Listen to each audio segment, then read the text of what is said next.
बहू। रंजना कभी ब्रश नहीं करती थी। उसे कितनी बार उसके माँ बाप ने डांटा, लेकिन उसका कोई असर उस पर होता ही नहीं था, जिस कारण से उसके दांत पीले पीले हो जाते हैं। शादी के बाद। अरे बहू, वैसे तो तुझ में कोई कमी नहीं है, पर तेरे दांत इतने पीले कैसे हैं बेटा? कैसे मतलब? कोई सर्जरी थोड़ी ना कराई है। वो तो क्या नाम, मैं ब्रश नहीं करती थी तो पीले हो गए। अब क्या करूं? आप कहें तो लाल करवा लूं या फिर काले? यार ये क्या है, क्यों माँ से लड़ रही हो? लड़ रही हूँ? अरे मैं लड़ रही हूँ या ये बोल रही है कि दांत पीले हैं, पीले। अरे तपस्या थोड़ी ना की है इन्हें पीले करने के लिए। बकायदा ब्रश नहीं किया है 20 साल तक, तब जाकर। छी, कैसी बात कर रही हो? ये उस वक्त तो पीले नहीं थे जब हम लोग तुम्हें देखने आए थे। अरे तब साफ करवा लिया होगा डेंटिस्ट के पास जाकर। अब देखो कैसे पीले पीले लग रहे हैं। रंजना सास की तरफ गुस्से से देखती है।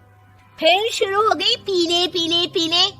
अरे पीले तो तब भी थे जब मेरे हाथ का रसगुल्ला उड़ा उड़ा कर खा रही थी और बोल रही थी, लड़की नहीं गुणों का खजाना दे रहे भाई साहब।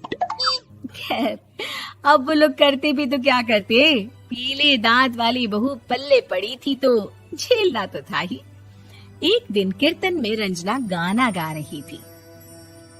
अरे कमला बहन, माँ का द्वार है, यहाँ तो सब शुद्ध होकर आते हैं, फिर अपनी बहू को ब्रश भी नहीं करवाती तुम।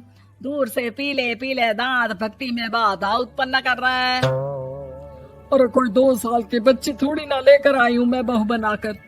अच्छी खासी लड़की है, अरे कैसे करवाऊं ब्रश? ये तो उसे खुद करना चाहिए ना। अब माँ बाप तो इसके जैसे तैसे निपटा दिए, ये नहीं सोचा कि सास कैसे संभालेगी। सास बहू को लेकर घर आ जाती है, लेकिन सोच लेती है कि अब इसे लेकर कहीं नहीं जाएगी। अगले रोज बहू कहती है, अरे क्या हो गया, मंदिर नहीं जाना क्या? कीर्तन का वक्त हो रहा है। मेरी मधुर वाणी से कान्हा जी जागते हैं और सोते हैं। आप तो जानती है ना उनकी भक्ति में कितना मन लगता है मेरा। वो क्या है ना, तबीयत ठीक नहीं लग रही है मेरी, आराम करूंगी मैं। तबीयत ठीक नहीं लग रही? अभी तो मिथुन के गाने पर नाच रही थी आप, और अब बोल रही है कि तबीयत ठीक नहीं लग रही। अरे भक्ति में मन लगा लो सासू माँ, ऊपर जाना है, क्या मुंह दिखाओगी आप? हाँ? सास को बहू की बात पर गुस्सा आ जाता है। मैं क्या मुंह दिखाऊंगी, इसकी चिंता तो ना कर, समझी? अपने मुंह की चिंता कर, जो ये पीले पीले दांत लेकर हर जगह पहुंच जाती है। पता है लोग कितना मजाक बनाते हैं। ना जी ना, मैं नहीं जाना कहीं तेरे साथ। तो ये बात है। कोई ना, मत जाओ, मैं अपने कमरे में ही बैठकर भक्ति कर लूंगी। ऊपर वाला दांत थोड़ी ना देखता है, मन देखता है, भावना देखता है। और अरे बस बस, तू सब कुछ दिखा, बस ये सफेद चमकदार दांत ना दिखाना किसी को, है? जा यहाँ से। बहू को सास की बात का कोई फर्क नहीं पड़ता, वो तो जैसी थी वैसी ही रह जाती है। सुबह नहाकर किचन में खाना बनाना, फिर खाना खाना, कीर्तन भजन करना और सो जाना। एक दिन, माँ जी मैं सहेली के घर जा रही हूँ, शाम को लेट आऊंगी। हाँ, तो जाना, मैंने कौन सा तेरी आरती करनी है घर पर बैठकर।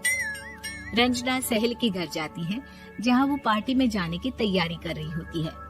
अरे शिखा, कहाँ जाने की तैयारी कर रही है? मैं गलत वक्त पर आ गई क्या?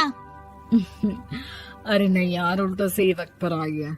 मैंने ये साड़ी और ज्वेलरी निकाली है यार, शाम को इनके ऑफिस की एक पार्टी में जाना है। बताना कैसा लग रहा है ये सब? नहीं यार, इस ड्रेस के साथ तो वो वाली ज्वेलरी अच्छी लगेगी। हाँ सही बोल रही है, मैंने ध्यान ही नहीं दिया। वैसे तो हमेशा से मस्त फैशन सेंस रखती है। तो बड़ा जाती होगी ना पति के साथ पार्टी में।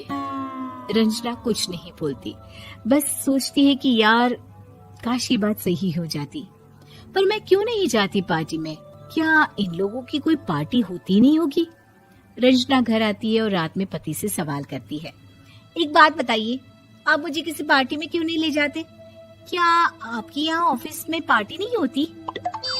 पति बेचारा क्या कहता कि दांत पीले हैं तुम्हारे इसलिए। अरे कोई पार्टी होती नहीं हम लोगों के ऑफिस में, तो कहाँ से लेकर जाऊं? और मार्केट, मॉल, कहीं वीकेंड घूमना, कहीं तो। अरे यार, सारे हफ्ते में एक छुट्टी मिलती है, तो सोचता हूँ कि आराम ही कर लूं। क्यों? रंजना मन मार के रह जाती है। पहले कभी सास के साथ मंदिर जाया करती थी, लेकिन वो भी सास ने ले जाना बंद कर दिया। घर बैठी बैठी रंजना बोर हो जाती है। तभी उसे आइडिया आता है और वो मायके जाने का सोचती है। सासू माँ, 2 दिनों के लिए मम्मी के घर जा रही हूँ। अच्छा अच्छा, ठीक है, आराम से जा। और हाँ, माँ से कुछ अच्छी आदत सीख कर आना कि कैसे शरीर के हर भाग की तरह दांतों की सफाई भी जरूरी होती है, समझी? शुरू हो गई ना आप। वो लोग आपकी तरह नहीं है कि छोटी छोटी बात का बतंगड़ बना दे। उन लोगों के लिए मैं मायने रखती हूँ, ना कि मेरे पीले पीले दांत। रंजना माँ को बिना बताए उन लोगों को सरप्राइज देती है, लेकिन जैसे ही वो दरवाजे पर पहुंचती है, अंदर देखती है कि घर वाले कहीं जा रहे होते हैं। अब माँ, काश रंजना दीदी के दांतों वाली प्रॉब्लम नहीं होती, तो वो भी हम लोगों के साथ चलती ना बुआ जी की बेटी की शादी में। हाँ बेटा, लेकिन अब उसे कौन समझाए कि उसको उसके पीले दांत नहीं दिखते, लेकिन उसके आसपास के लोगों को कितना एम्बैरेसिंग फील कराते हैं।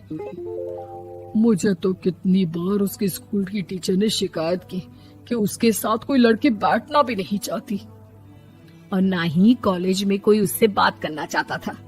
लेकिन पता नहीं क्यों उसे ये बात समझ में ही नहीं आती। कोई कमी नहीं है उस लड़की में, बस यही कि दांत पीले हैं। वो तो भला हो जीजा जी और उनकी माँ का, जो दीदी को जैसी है वैसे ही रखा हुआ है। रंजना को अपने घर वालों की बात सुनकर बहुत दुख होता है। वो सोचती है कि वो क्या करे, लेकिन फिर वो सीधा डेंटिस्ट के पास जाती है, अपने दांत चमकाती है और कसम खाती है कि वो रोज ब्रश करेगी। अरे क्या हो गया?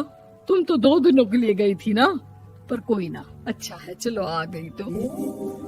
रंजना सास के सामने आकर खड़ी हो जाती है और पूरी स्माइल करती है, उसके चमकदार दांतों को दिखाती हुई। हैं? चले मंदिर। माँ, मुझे माफ कर दीजिए।